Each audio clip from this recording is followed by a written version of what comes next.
इस चैनल के साथ उत्तर प्रदेश समेत अन्य राज्यों में भी चयनित शिक्षक जुड़े हुए हैं। इसके अलावा केंद्रीय स्तर पर केवीएस में भी सिलेक्टेड कैंडिडेट जुड़े हुए हैं। इसके अलावा अन्य विभागों में भी सरकारी नौकरी करने वाले चयनित अभ्यर्थी जुड़े हुए हैं। अब सरकारी नौकरी मिलने के बाद से, चाहे आप स्टेट गवर्नमेंट की बात कर लें या फिर सेंट्रल गवर्नमेंट की बात कर लें, जब उनके पास अच्छा खासा सैलरी आने लगता है तो वो उसे कहीं निवेश करने की सोचते हैं और म्यूचुअल फंड और स्टॉक मार्केट में उन्हें हाई रिटर्न की वजह से अपनी तरफ आकर्षित करता है और वो अच्छा खासा अमाउंट यहाँ पर इन्वेस्टमेंट करने लगते हैं। लेकिन जो सेंट्रल सर्विस कंडक्ट है उसको जाने बगैर अगर आप इन्वेस्टमेंट कर रहे हैं और भविष्य में जाकर के अगर आपको आपके डिपार्टमेंट से नोटिस मिलता है, कारण बताओ नोटिस मिलता है, तो आपको जवाब देना कठिन हो जाएगा। इस वजह से बहुत सारे लोग जो कि इस तरीके की चीज़ों में लिप्त होते हैं उनको भविष्य में कुछ परेशानियों का सामना करना पड़ता है, जिसकी वजह से वो मुसीबत में फंस जाते हैं। आपके साथ ये प्रॉब्लम ना हो, इस वजह से एज ए गवर्नमेंट एम्प्लॉय, चाहे आप स्टेट गवर्नमेंट के एम्प्लॉय हो या फिर सेंट्रल गवर्नमेंट के एम्प्लॉय हो, क्या आप परमिट हैं म्यूचुअल फंड में, स्टॉक्स में इन्वेस्टमेंट करने के लिए? सब कुछ डिटेल में बात करेंगे, अंत तक जुड़े रहिएगा। नमस्कार दोस्तों, मेरा नाम है नीरज, आप देख रहे हैं कैरियर बिट यूट्यूब चैनल। अगर आप इस चैनल पर पहली बार विजिट कर रहे हैं तो इसको सब्सक्राइब करते हुए बेल आइकन को प्रेस करना ना भूलें। स्क्रीन पर अभी आप central civil service conduct rule 1964 देख पा रहे होंगे। ये एक तरीके से आप समझ लीजिए रूल्स एंड रेगुलेशन की कॉपी है और जिसमें सेंट्रल गवर्नमेंट या फिर स्टेट गवर्नमेंट को किन किन नियमों का पालन करना है अपने नौकरी के दौरान, उसके बारे में यहाँ पर सारा कच्चा चिट्ठा लिखा हुआ है। हालांकि ये सेंट्रल गवर्नमेंट का है लेकिन स्टेट गवर्नमेंट हूबहू इसको कॉपी करती है, ठीक है। तो चाहे आप सेंट्रल गवर्नमेंट के एम्प्लॉय हो या फिर स्टेट गवर्नमेंट के एम्प्लॉय हो, दोनों पर ये इक्वेलेंट लागू होता है। हम लोग बात कर रहे हैं आज म्यूचुअल फंड, स्टॉक्स, शेयर्स की बात कर रहे हैं, तो डायरेक्टली हम लोग उसी पर चलते हैं। इन्वेस्टमेंट को लेकर के इस कंडक्ट रूल में क्या कुछ कहा गया है। यहाँ पर 16वां पॉइंट आप देख सकते हैं जो कि इन्वेस्टमेंट और लेंडिंग और बोरोइंग से जुड़ा हुआ है। यहाँ पर देख सकते हैं साफ तौर पर मेंशन किया गया है, no government servant shall speculate any stocks, shares and other investment. सीधे तौर पर कहा गया है कि कोई भी गवर्नमेंट एम्प्लॉई जो है वो स्पेकुलेट नहीं कर सकता किसी भी स्टॉक में, शेयर्स में या फिर किसी भी प्रकार के इन्वेस्टमेंट में। अब ये स्पेकुलेट का मतलब क्या है, तो यहाँ पर इन्होंने समझाया वो है, देखिए, फ्रिक्वेंटली परचेज और सेल और both of shares, securities and other investment shall be deemed to be speculation within a meaning of this sub rule. कहा यह जा रहा है कि अगर आप शेयर्स में, स्टॉक्स में, सिक्योरिटीज में या फिर किसी भी प्रकार के म्यूचुअल फंड में फ्रिक्वेंटली उसे खरीद रहे हैं और फ्रिक्वेंटली उसको बेच रहे हैं, मतलब कि जैसे आप इंट्राडे ट्रेडिंग सुने होंगे, मतलब कि एक ही दिन में आप किसी कंपनी के स्टॉक्स में पैसे लगाते हैं और उसी दिन आप उसे बेच भी देते हैं, तो इसे स्पेकुलेशन बोला जाएगा। और इसके लिए कोई भी गवर्नमेंट एम्प्लॉय जो है वो परमिट नहीं है। No government employ shall speculate in any stock, share and other investment, यानी कि एक ही दिन में खरीद करके उसी दिन अगर आप बेचते हैं तो ये इल्लीगल है, आप नहीं कर सकते, परमिट नहीं किए गए हैं, ठीक है। चलिए, इसके अलावा बहुत सारे लोगों के मन में ये शंका रहती है, उत्सुकता रहती है, यूँ कह लीजिए, जानने के लिए कि मान लीजिए हम नहीं कर सकते तो हमारी मिसेज के नाम से या फिर हमारे बच्चों के नाम से हम लोग कर देते हैं। बहुत सारे ऐसे गवर्नमेंट एम्प्लॉई हैं जो ये गलती करते हैं, तो क्या ये चीज़ प्रैक्टिकली पॉसिबल है? तो इसके संबंध में रूल नंबर 2 भी यहाँ पर मेंशन किया गया। देखिए, no government servant shall make a permit any member of his family or any person acting on his behalf to make any investment which likely to be embarrass or influence him in the discharge of his official duties. कहा यह जा रहा है कि उस व्यक्ति जो कि गवर्नमेंट जॉब में है, उससे जुड़ा कोई भी परिवार के सदस्य के बिहाफ पर भी अगर आप इस तरीके की चीज़ों में लिप्त हैं तो ये इलीगल है, जो आपके ऑफिशियल ड्यूटीज़ को डिस्टर्ब कर रहा हो। अब ये जो स्पेकुलेशन वर्ड यूज किया गया है वो इंट्राडे ट्रेडिंग हो गया या फिर फ्रीक्वेंटली अगर आप शेयर्स, स्टॉक्स को खरीदते या फिर बेचते हैं तो उन सभी चीज़ों के लिए ये किया गया है। मतलब कि ना तो आप कर सकते हैं, ना तो आप अपने पत्नी के नाम से कर सकते हैं, ना तो आप अपने बच्चों के नाम से कर सकते हैं, ना तो आप अपने माता पिता के नाम से कर सकते हैं। मतलब कि इनडायरेक्ट वे में आप अपनी फैमिली मेम्बर या फिर अपने दोस्तों तक के अकाउंट से ये चीज़ें नहीं कर पाएंगे, ठीक है। अगर ये चीज़ें पकड़ में आती हैं तो अच्छा खासा पेनाल्टी आप पे और चार्जेस लगाए जा सकते हैं, ठीक है। तो सतर्क रहिएगा। दिनांक 20 मार्च 2023 को आप स्क्रीन पर देख पा रहे होंगे, गवर्नमेंट ऑफ इंडिया के ministry of personnel, public grievance and pensioners, department of personnel and training के द्वारा सभी चीफ सेक्रेटरी जो सभी स्टेट्स हैं और जो सभी यूनियन टेरिटरीज हैं उनके जो मुख्य सचिव हैं उनको पत्र लिखा गया है। यहाँ पर मैं आपको दिखा देता हूँ, ये पूरे पत्र की कॉपी है जो कि 2023 में लिखा गया था। ठीक है, ये सभी राज्यों के मुख्य सचिव को लिखा गया है, मतलब कि आप समझ लीजिए सेंट्रल गवर्नमेंट के साथ साथ स्टेट गवर्नमेंट पर भी ये लागू होगा। ठीक है, ये पत्र को ध्यान से देखिए और ध्यान से समझिएगा। यहाँ पर लिखा गया है limit of intimation of respect of transaction in sale and purchase of share securities and debentures. अब यहाँ पर जब सिक्योरिटी की बात आ रही है, डिबेंचर्स की बात आ रही है, तो इसी में म्यूचुअल फंड भी इसमें शामिल हो जाएगा। ठीक है, यहाँ पर आप देख सकते हैं, यहाँ पर साफ तौर पर ये कहा गया कि no member of the service shall speculate in any stock share or other investment, but this provision will not apply for occasional investment made through stock broker or other persons duly authorized on license under the relevant law. कहा यह जा रहा है कि आप speculation नहीं कर सकते, मतलब कि फ्रिक्वेंटली स्टॉक्स को खरीद या फिर बेच नहीं सकते, लेकिन अगर आप इसे ओकेजनली करते हैं, मतलब कि कुछ दिन पर करते हैं या फिर रेगुलर ना करके एक बार इन्वेस्ट करके उसको छोड़ देते हैं, तो ये चीज़ें आप कर सकते हैं। और ये कैसे करेंगे आप? ये किसी भी ब्रोकर के द्वारा जो कि रेलिवेंट लॉ के अंतर्गत आता हो। अब ये जैसे मान लेते हैं आप ग्रो एप्लीकेशन का यूज कर रहे हैं, तो ग्रो जो है वो रजिस्टर्ड है सेबी के साथ, और सेबी क्या है?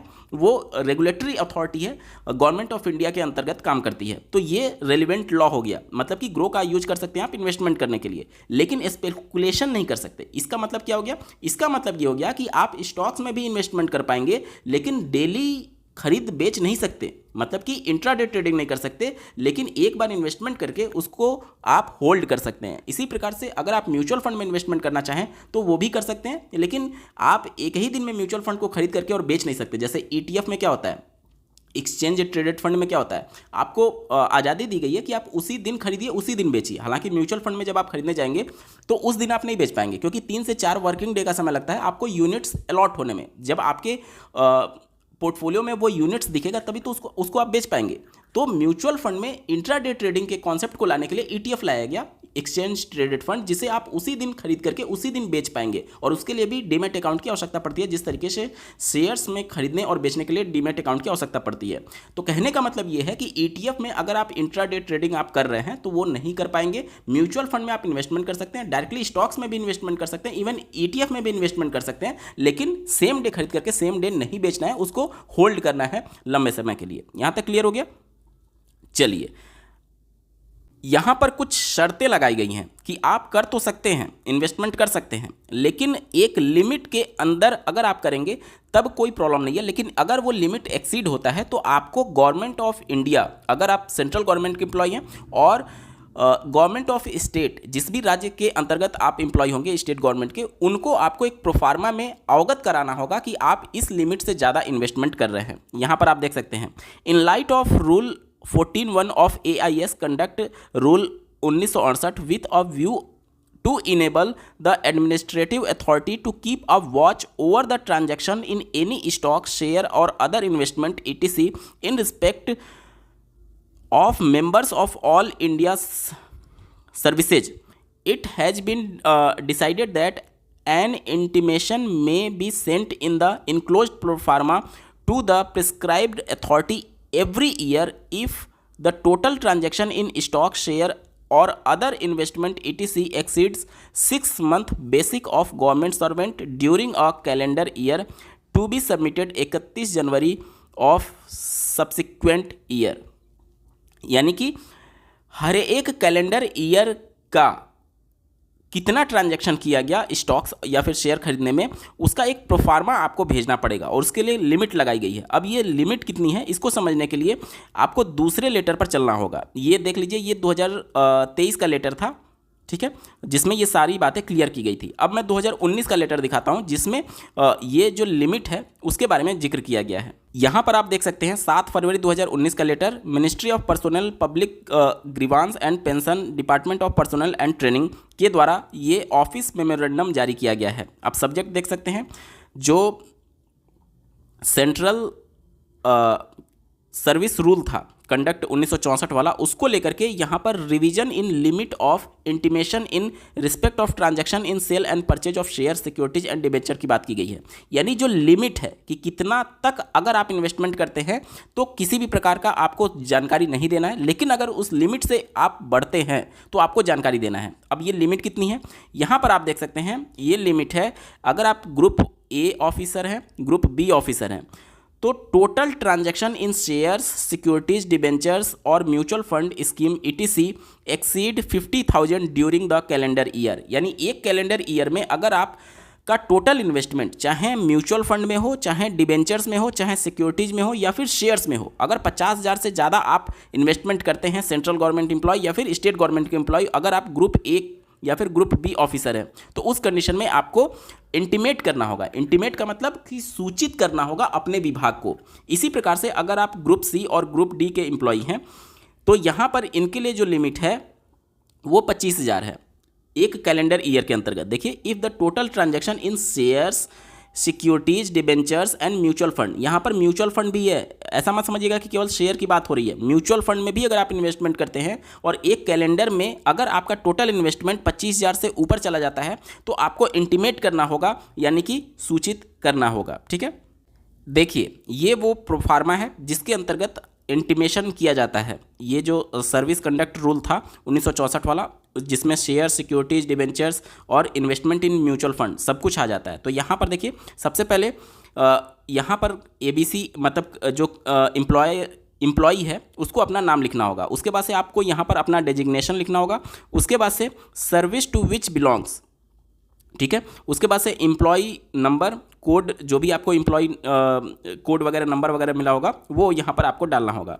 उसके बाद से आपको यहाँ पर देख सकते हैं सेल ऑफ पे एंड प्रेजेंट पे, मतलब कि आपका स्केल क्या है पे का, वो यहाँ पर आपको मेंशन करना होगा। इसके बाद से आपको डिटेल्स बतानी है। देखिए, each transaction made in shares, securities, debentures, mutual fund ETC during calendar year, तो यहाँ पर आपको बताना होगा कि आपने किस में इन्वेस्टमेंट किया हुआ है। उसके बाद से आपको बताना है, देखिए, particulars of the party firm with whom transaction is made, तो किस पार्टी के साथ, किस फर्म के साथ, या फिर अगर म्यूचुअल फंड में इन्वेस्टमेंट करते हैं तो किस AMC के साथ आपने ये ट्रांजैक्शन किए हैं वो आपको बताना है। यहाँ पर अगला पार्ट देख सकते हैं, is party related to the applicant, क्या वो आपसे रिलेटेड है। अगला देख सकते हैं, did the applicant have any dealing with the party in his her official capacity at time, or it is applicant likely to have any dealing with him in the near future.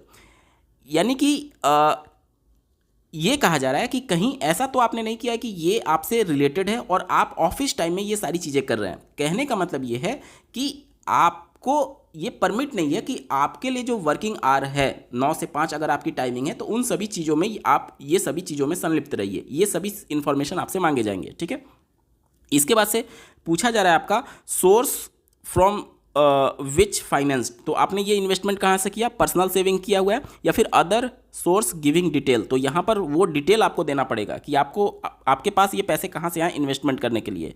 उसके बाद से देख सकते हैं any other relevant fact which applicant में likely to mention, तो यहाँ पर सब कुछ करके आपको यहाँ पर डिक्लेरेशन देना होगा और सिग्नेचर करके ये प्रोफार्मा में आपको सबमिट करना होता है। ठीक है, तो ओवरऑल अगर मैं वीडियो को समराइज करूँ तो अगर आप एक गवर्नमेंट एम्प्लॉय हैं, चाहे सेंट्रल गवर्नमेंट या फिर स्टेट गवर्नमेंट, तो आप इंट्राडे ट्रेडिंग नहीं कर सकते या फिर स्टॉक्स में फ्रीक्वेंटली बाई या फिर सेल नहीं कर सकते, ETF में फ्रीक्वेंटली बाई या फिर सेल नहीं कर सकते, लेकिन अगर आप इन्वेस्टमेंट करके होल्ड करते हैं तो वो चीज़ें अलाउड हैं।